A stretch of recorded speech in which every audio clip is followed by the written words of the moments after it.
सबैजनालाई नमस्ते। अनि यता उता हेर्नु त यहाँ घाँसहरू छ।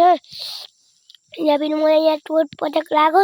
मम्मीलाई सहयोग गर्नु हो तल। म फेरि मैले डुगोमा घाँस भल लाग्यो गाइड। अब घर हिँड्न लाग्यो गाइड। अब हामी घर हिँड्न लाग्यो। पहिला हिँडेको थिएन जाने घर पनि।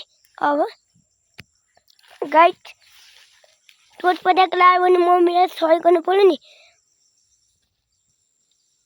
मम्मीको खुट्टा दुखेछ त्यो भएर मम्मीलाई सहयोग गर्नु पर्छ पनि।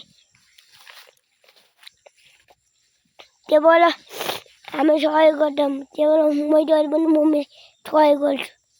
अरू त मात्रै सहयोग गर्नु के मैले सहयोग त गर्छु। ल सबैजनालाई गुड बाई।